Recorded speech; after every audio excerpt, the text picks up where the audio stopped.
marvelous Morgan Hill and sunny. Today's going to get close to 90. Oh, nice, nice. Good morning, everybody. Hey, Gina, Treva, how's it going? Hey, Megan, Jackie, how's everybody doing today?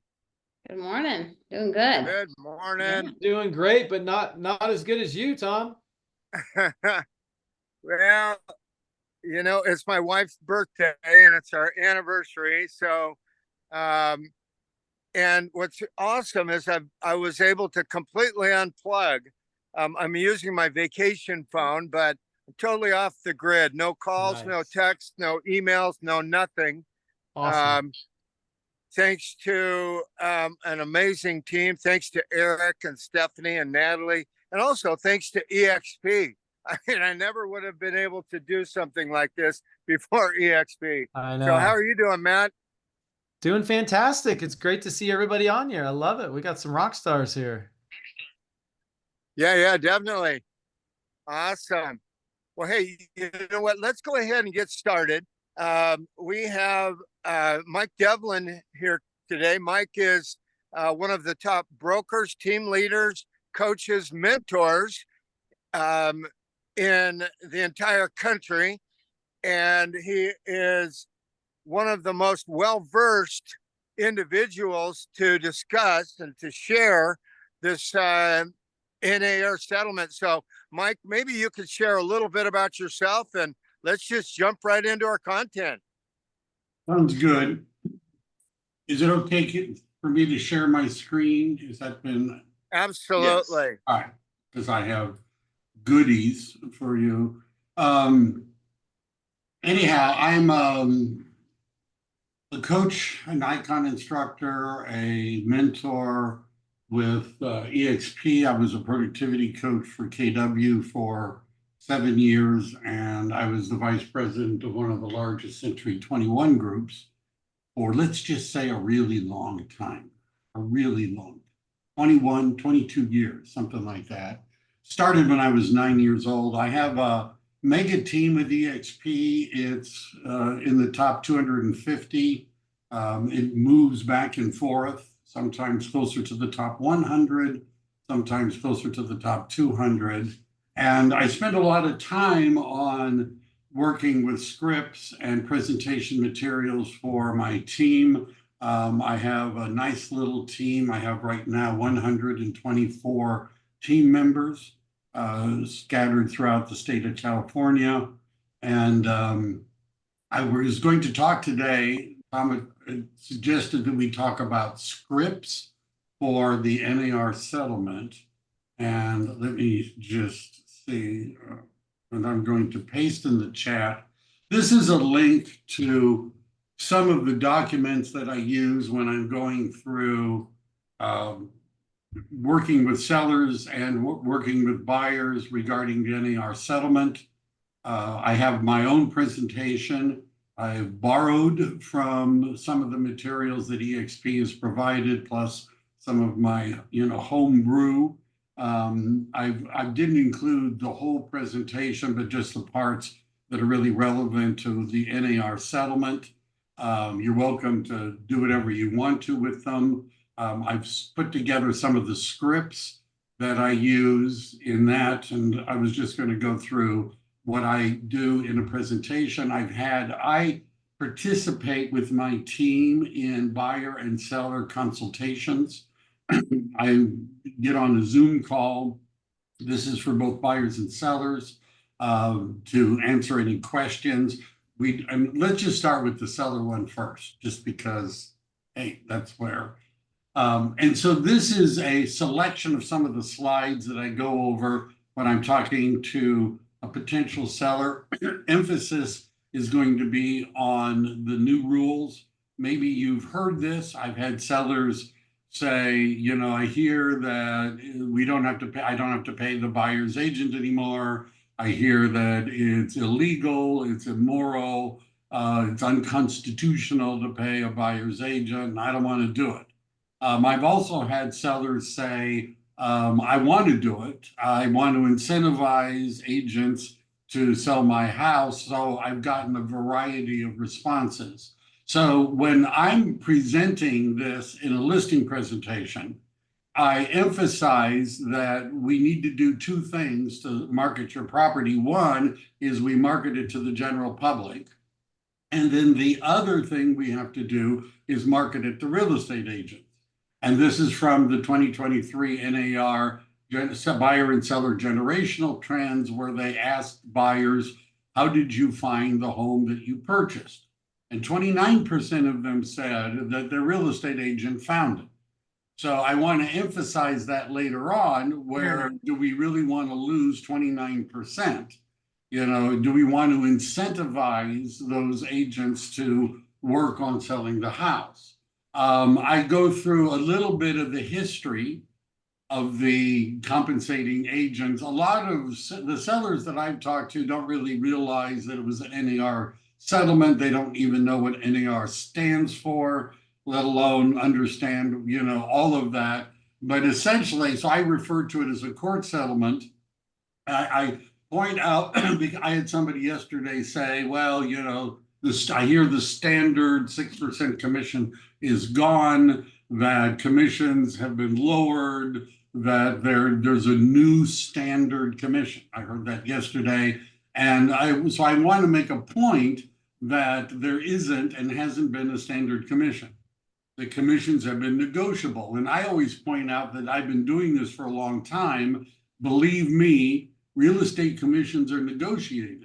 I've been on lots of listing appointments where it was what we negotiated. And in my area, the typical commission is around 5% rather than 6%. Your area may vary.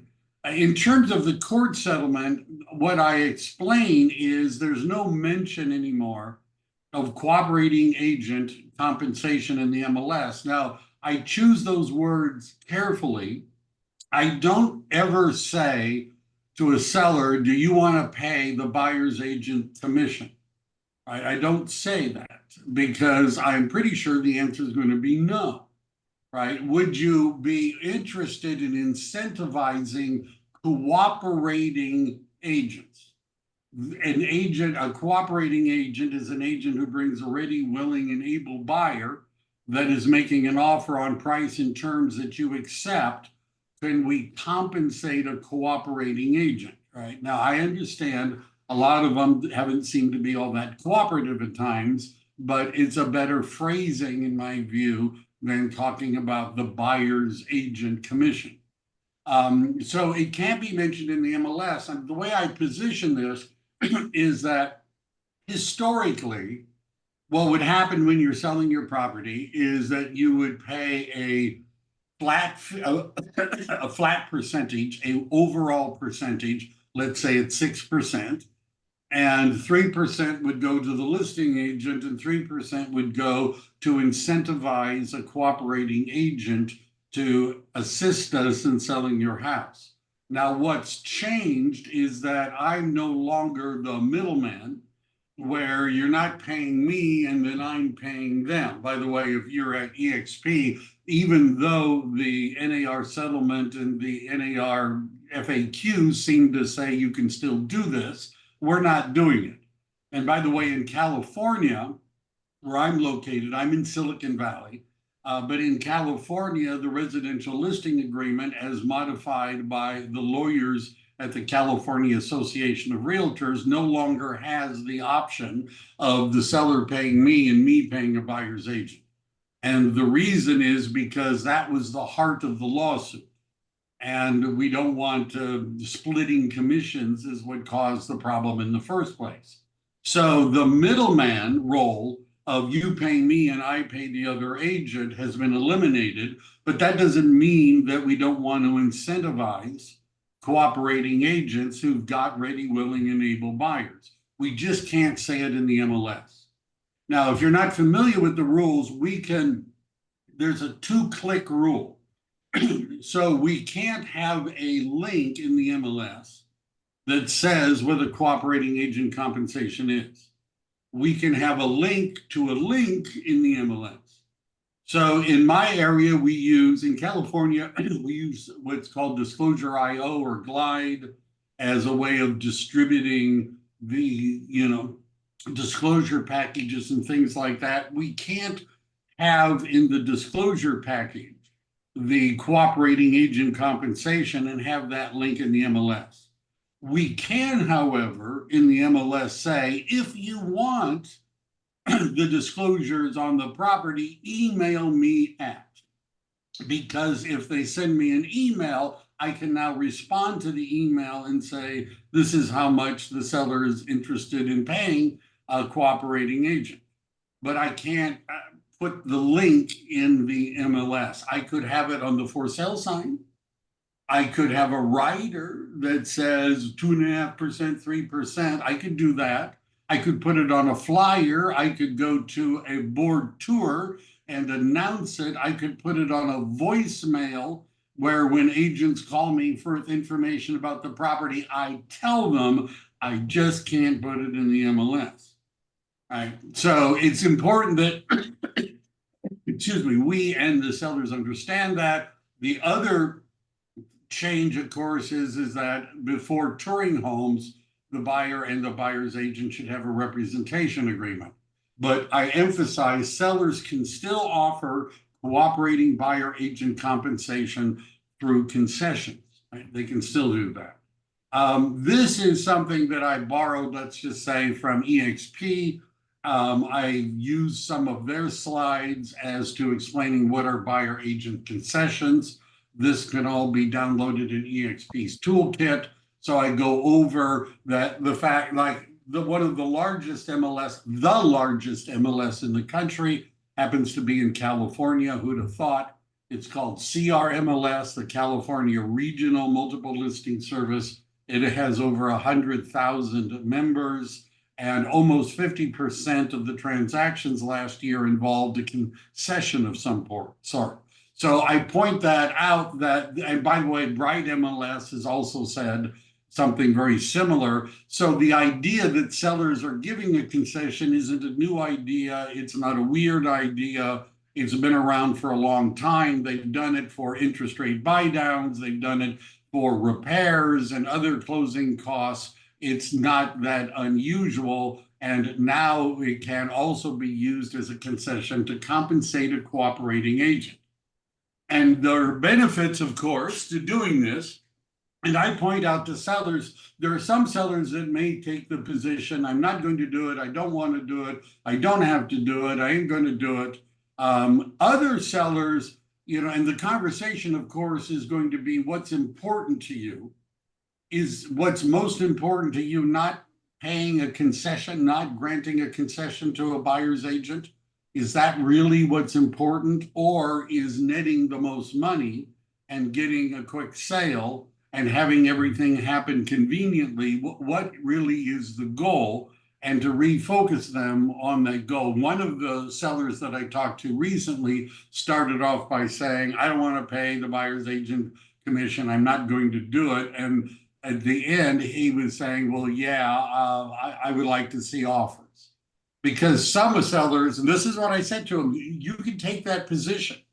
But other sellers, and we're in a market where inventory is rising and price reductions are starting to happen more often. Other sellers are going to say, hey, give me your offer, right? I'm not against the idea. Let me see your offer. I want all the offers that I can get.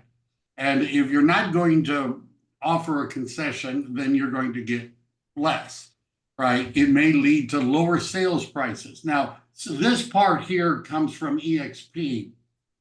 This is what I also go through, is I discuss that there are different kinds of buyers.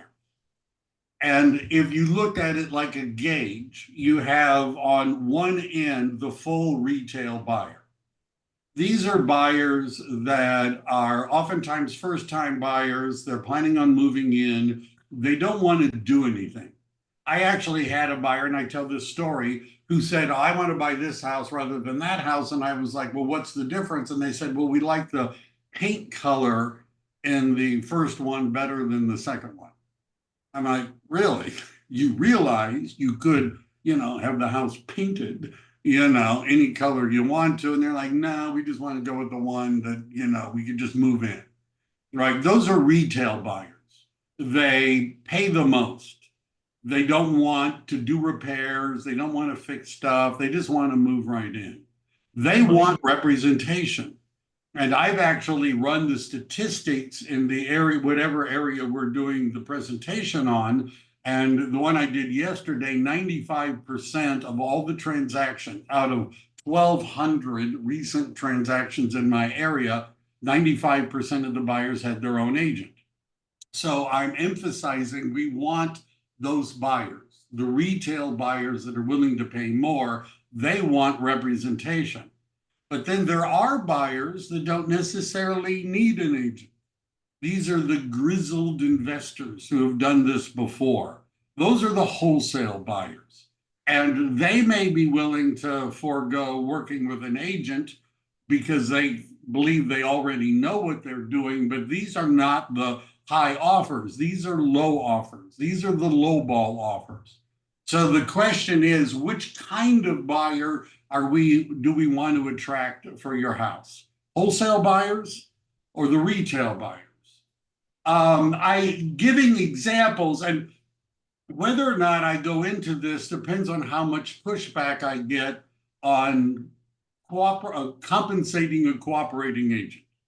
Like one seller the other day just said, yeah, I want to do it. No, I get it, right? Yeah, let's offer 2.5%. I tell everybody I want to do it, right? But if they are like, well, I don't know, I want to make the most money. One of the examples I give are new home sellers. So I asked the seller, how many homes have you sold? This will be my first one. Right, great. So this is not the kind of thing most people do that often. Some investors may sell dozens of homes, but the typical homeowner might sell once or twice or maybe 3 times in their life.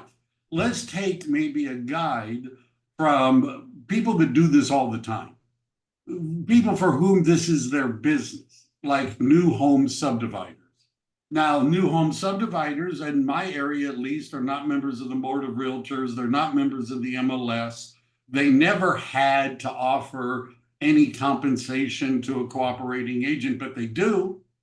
In fact, as you may know, if you're a member of the MLS, the new home builders have given you your own website called New Home Source Pro. They do training every week on how to use their website, how to sell new homes.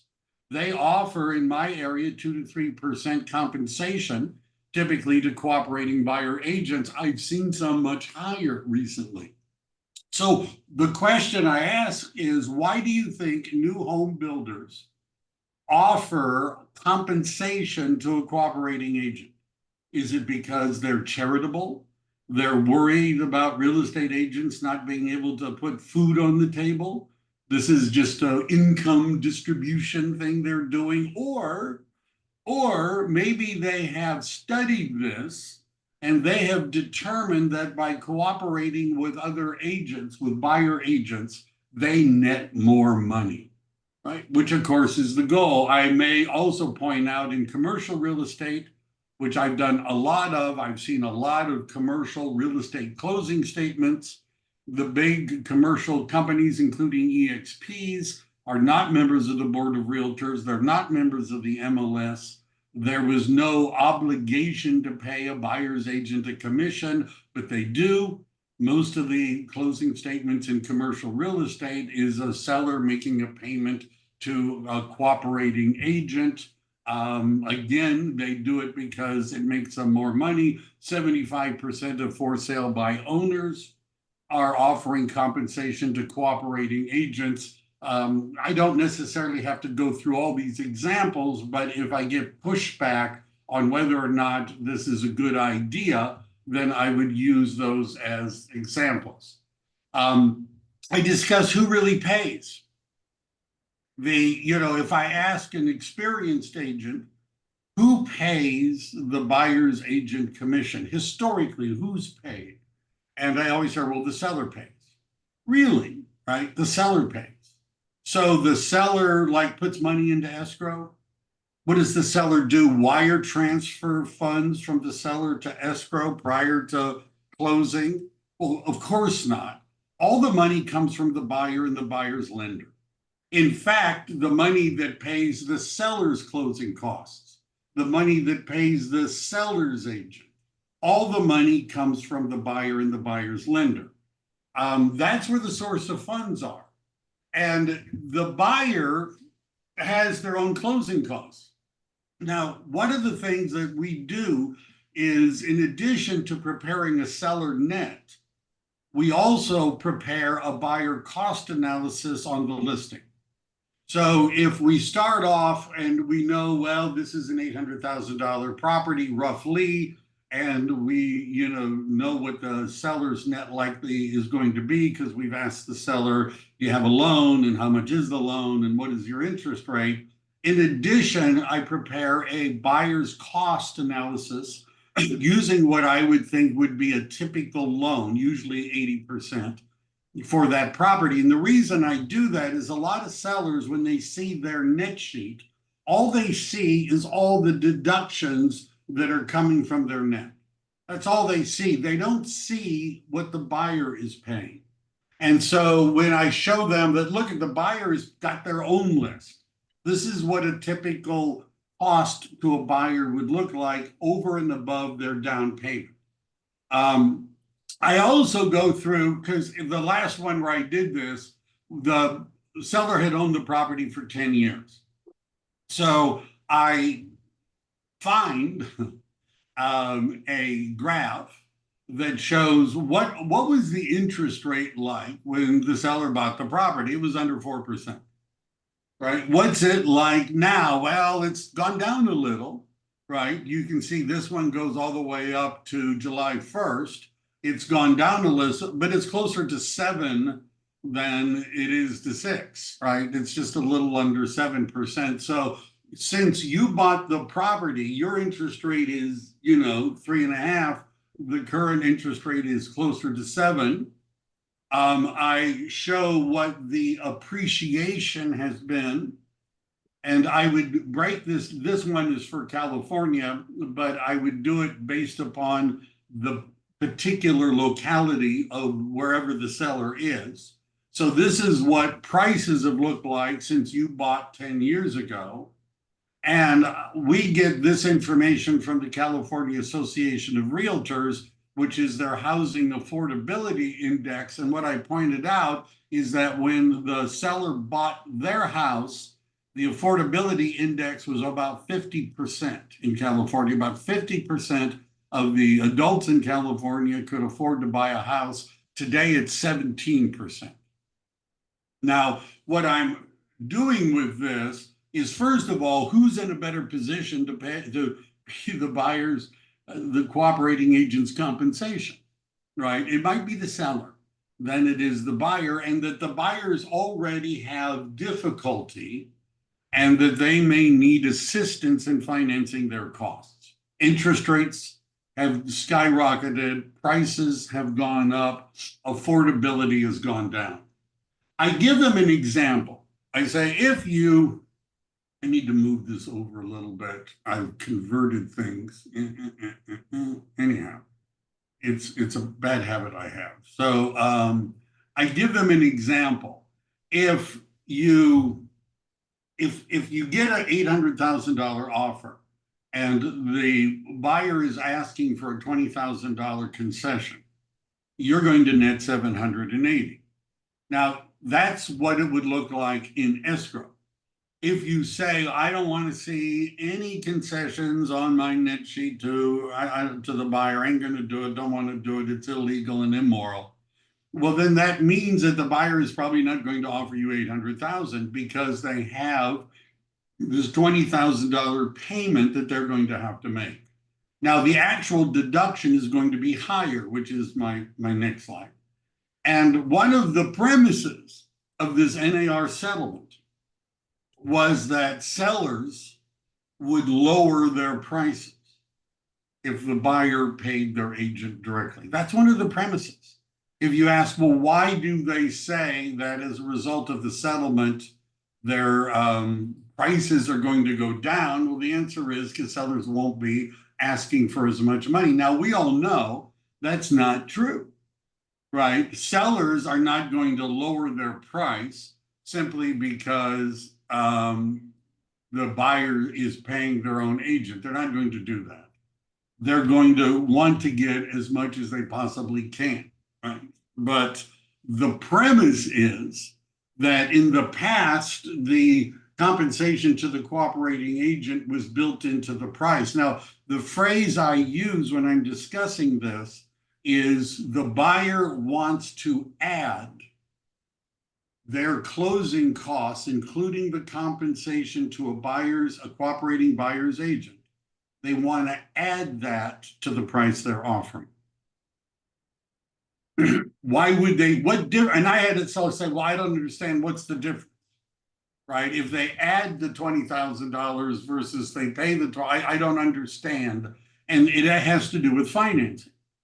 So if the compensation to a cooperating agent is $20,000 and the buyer is getting an 80% loan, then it means the buyer has to come up with $4,000 out of pocket because 80% of the $20,000 is being financed. If they have a 90% loan, they have to come up with only $2,000 out of pocket because 90% is being financed. If the seller says, I don't want you to build it into the price, then that means the buyer has to come up with $20,000. That's 5 to 10 times as much out of pocket just for this one line item. That's going to have an effect on the buyer's buying power. It's going to have an effect on how much the buyer can offer. Now, to you, the net, it doesn't matter, right? If they add it to the price and then get a credit for the $20,000 versus deducting it from the price, your net is the same, but it makes a big difference to the buyer. And that's why I say on this side, the deduction would be more than $20,000, right? It's because in one way they can finance it, but in the other way they cannot. Unrepresented buyers. This is a question that we discussed in the past, right? I'm sure many of you have, what do I do if I'm a dual agent? Do I still charge 6%? Do I get to keep all of it? How does that work? So you may already have a plan, but one of the questions, and this is in the EXP residential listing agreement, it's in the California Association of Realtors new residential listing agreement. What if and we don't know how much this is going to happen, but what if the buyer says, hey, I just want to deal with the listing agent. That way I don't have to pay a buyer's agent commission. Now, one of the points I make to my team members is that just because you're the only licensee doesn't mean you have to be a dual agent, right? A dual agent represents both sides. You don't have to do that, at least not in California. You can be the agent of the seller and the buyer can not have an agent, and you can simply help the buyer fill out forms.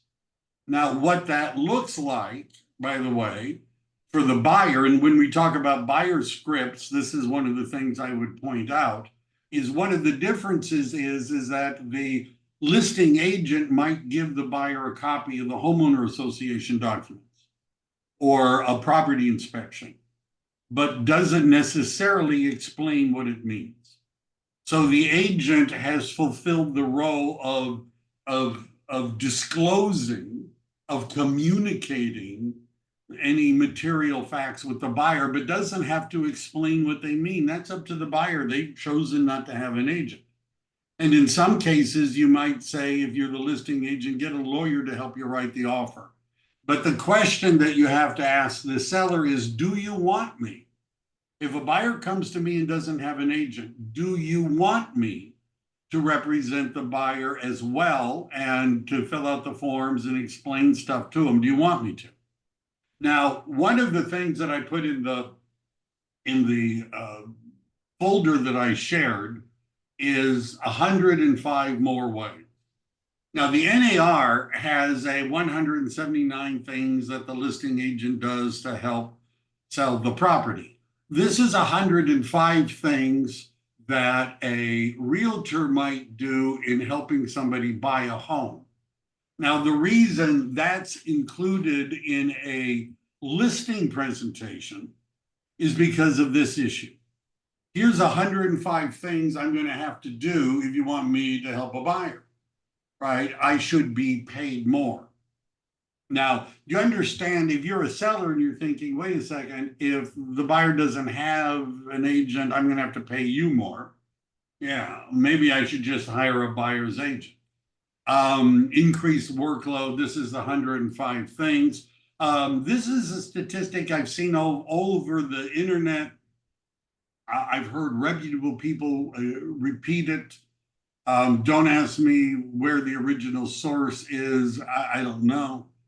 It makes sense, however, that the majority of litigation is when there's only one agent in the transaction. And can you understand if the buyer is buying the property and the seller has an agent representing the seller and no one is representing the buyer, and the buyer later decides that they're not happy? Do they have a better case of suing because they say, look, I didn't even have an agent. They wouldn't let me compensate an agent. They wouldn't cooperate with me. I wanted to add it to the price and have my own agent, but the seller refused. They made me use the listing agent. The listing agent didn't help me understand anything. I'm mad. I don't want the house anymore. Meet my lawyer, right? So the part of the issue, if you're the seller, is if you're not going to compensate a cooperating agent, and they go and the buyer can't afford it, FHA loans and they're getting in with a shoehorn anyhow. They can't afford it maybe. So they now have to use the listing agent, but you're going to have to pay more because the listing agent is now doing both sides of the transaction, and you've increased the chance that you're going to be sued. And of course, I would say to the seller, we don't want to be sued as real estate agents, of course not, but we have errors and omissions insurance that covers us in case there is a lawsuit. It's a shame. It doesn't cover you. It doesn't cover you. Anyhow, so that's sort of what I go through with the different aspects of, because the big difference in the listing presentation is about how do we compensate a cooperating agent? Do you want to? How would we do that? And so far, all of the sellers I've talked to said, well, yeah, I get it. I want to do it. Or at least they say, well, go ahead and tell people I want to see the offer, because they're not obligated.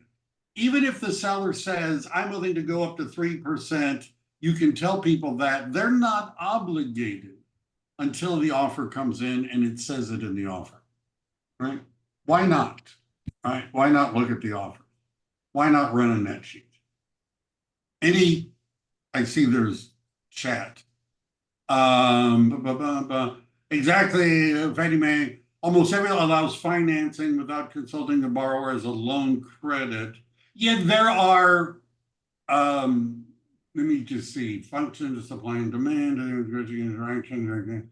So the buyer's agent commission, interesting. Fannie Mae and Freddie Mac and FHA have limits on how much of a concession a seller can give a borrower. It ranges from 6 to 9%. What I've been told by loan agents is that if the concession is in the purchase agreement, paying the buyer's agent commission, that they include that concession in the limit. However, if the concession is not in the purchase agreement, but in another document like EXP's direct compensation agreement, which says that the seller is going to pay the buyer's agent directly, it's not in the agreement between the buyer and the seller, then Fannie Mae and Freddie Mac, this is a third party, I forget the name, interested third party, then it's not included in the concession limits. Right? That's what you should confirm that with your loan agent. Trevor has a question. Colorado's the odd bird in the country, and that's where Jackie and I are at. And we are required to put that in on on our contracts. So we may run into this interested party compensation. My understanding, and I could have this wrong, but I'm pretty sure with FHA, that's 6%, and I'm pretty sure with Fannie Mae, Freddie Mac, it's 3%. So, you know, we could run into some issues upon inspection if we're negotiating other concessions in lieu of repairs, primarily because that could create an issue with interested party contributions. It's actually could be as high as 9 with Fannie and Freddie. It depends. Is it an owner occupied versus an investor? Right. I have a list. I don't include it here. And by the way,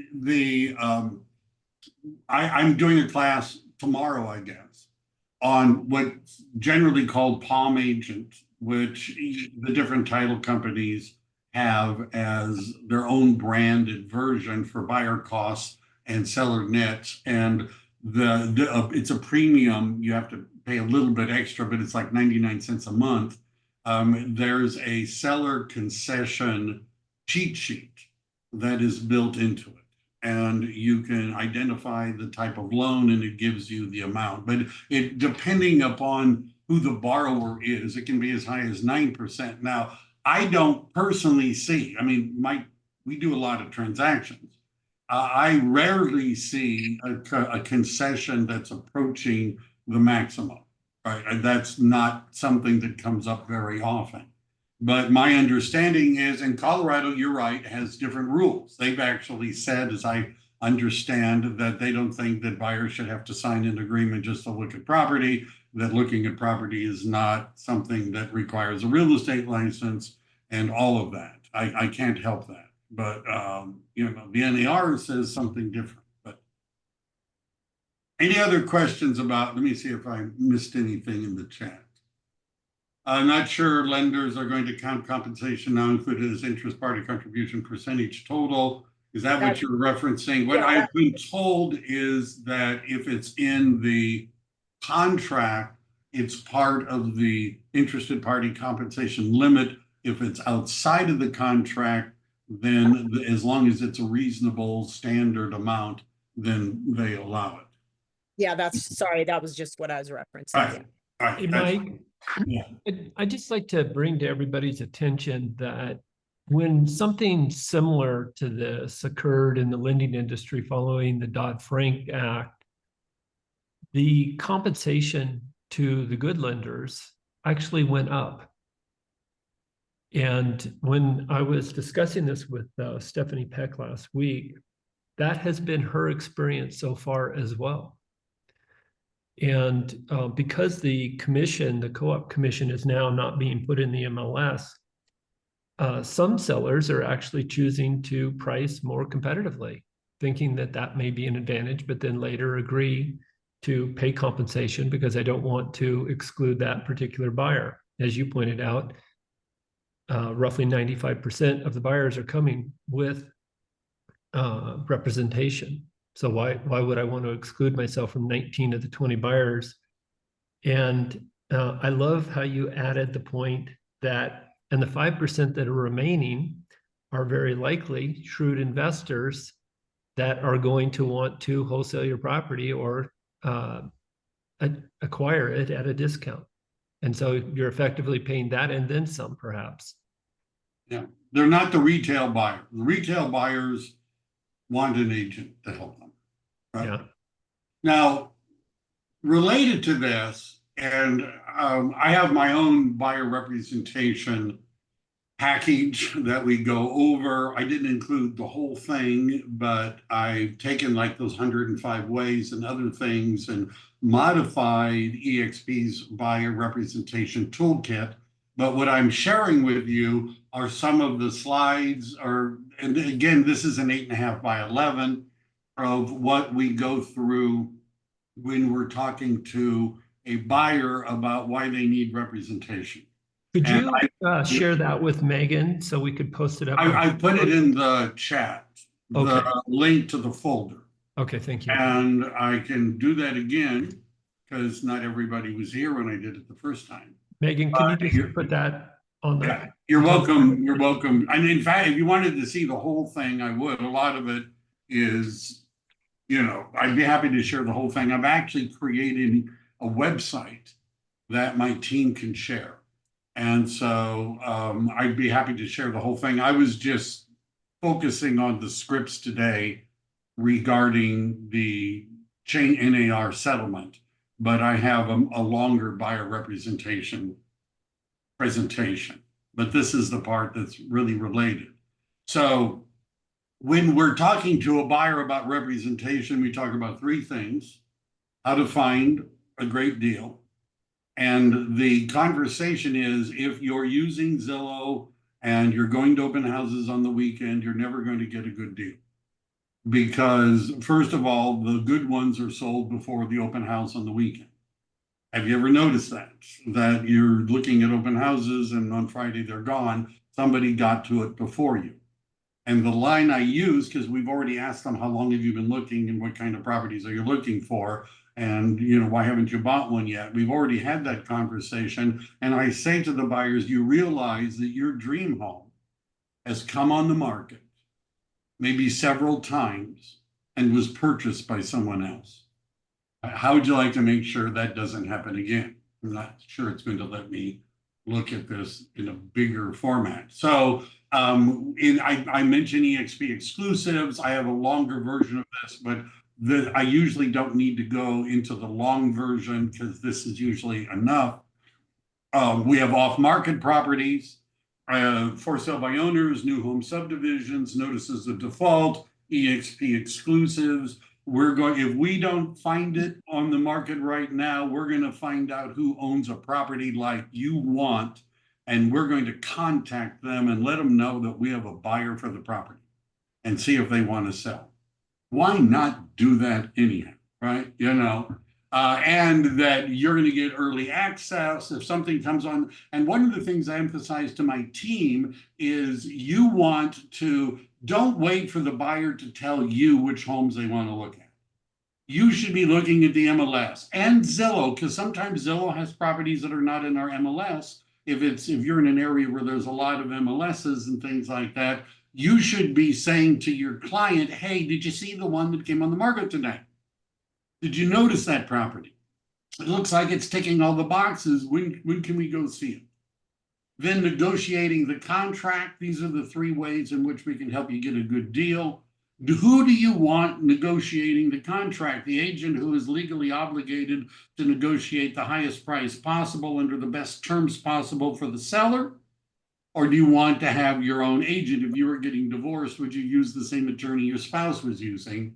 And then managing the transaction. Who's going to pick out the inspectors? Who's going to read the reports? Who's going to give you advice as to what things you ought to ask for in terms of repairs or credits, or what are the big issues? Do you want the agent who represents the seller that's legally obligated to negotiate the highest price possible under the best terms possible for the seller, or do you want your own agent? This is something that I borrowed from a variety of places. It's basically an overview of what a buyer representation agreement is. I recommend that my group, we have 3 price points. For example, if the property's in the multiple listing service, we want, let's say, 2.5%. If we have to find the property off of the MLS, we want more. Right? If we have to go dig it up, right, because it isn't on the market, that's a more valuable service. And then if it's a new home build, it's a lower typically amount, but it's usually based, we figure out what the new home builders are building. So that, by the way, doesn't violate the NAR settlement. You can have more than one commission amount as long as it is specific and determinable. MLS property this, non-MLS property that, new home build, a different number. This is a list, and I saw another agent doing something, and they only had 21 contract terms, and being a typical agent and being competitive, I used artificial intelligence to go through the California Association of Realtors purchase agreement. And these are 43 negotiable contract terms. And again, the question is, who do you want helping you negotiate these 43 terms? The agent who represents the seller and is legally obligated to negotiate the highest price possible and to do the best terms possible for the seller. Is that who you want helping you with these 43 negotiable terms, or do you want to have your own agent? Now, the question of, well, why don't I just go to the listing agent? Why have a buyer's agent at all? And I talk about the balance. If you don't have your own agent, then you're up against the seller and the seller's agent.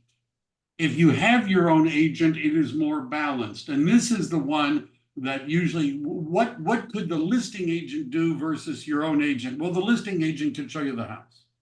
The listing agent could recommend lenders. The listing agent could turn over inspections reports and documents and things like that. And the listing agent can explain forms. But the listing agent, if they're not a dual, if the listing agent cannot give you advice and counsel, right? Because you're unrepresented. They're not going to keep your position confidential. If you let it slip that you're willing to pay more than the list price, they're going to tell the seller. The listing agent is not going to negotiate price in terms favorable to you. They're legally obligated to negotiate the highest price and the best terms for the seller. They're not going to give you reasons not to buy. They're not going to go through the documents and say, hey, look at this one. Did you see what the HOA said? You know, you ought to pay attention to that. They're not going to honestly evaluate the property value. They're much more likely to cherry pick comparables that justify the list price, rather than show you comparables that might suggest a lower price. They're not going to disclose confidential information.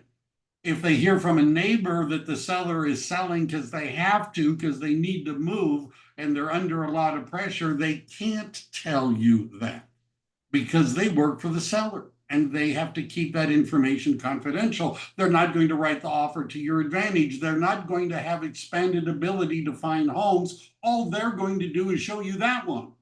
They're not going to show you off-market properties or other properties that might actually work out better for you, and you're not going to get the greatest commitment unless you have your own agent. So these are pieces of my overall buyer representation package. Again, I don't necessarily go through all of them. I haven't gotten a lot of pushback but this is what we say if they're saying, well, why don't I just go to the listing agent?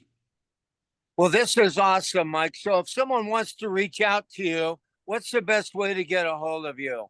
Venmo me. I'm sorry. So If you follow Mike on Facebook, he's got quite the comic relief. yeah, so that's, I put in my email address. Well, hey, And Mike, I'm on Facebook, LinkedIn, Instagram, you know. I have a YouTube channel called Upthink Real Estate, where I have 700 videos, something like that. If you've got insomnia, I've got the YouTube channel. we'll find you. Well, Mike, Sure. hey, thank you so much. This was a wealth of information. Thank you so much. Now we all got our inspiration. Time to put in the perspiration. Thanks again, Mike. Thanks, everyone. We'll see you Mike, soon. now, Tom Daves, Thanks, you're Mike. telling everybody to perspire, and I'm looking out at your background, seeing nothing but beach. That's right. You know what? This could have never happened without EXP. Where are you, Tom? I'm in Maui right now, Sheridan, Maui. It's my wife's birthday and it's our anniversary. So I'm totally off the grid. I'm using my backup vacation phone. So thanks to my great team with Eric and Stephanie and Natalie, and thanks to EXP, I would have never been able to do this for 10 days. I love it. So thanks, everyone. We'll see you soon. Thank you. Thanks, Mike. Thanks, Tom. Bye.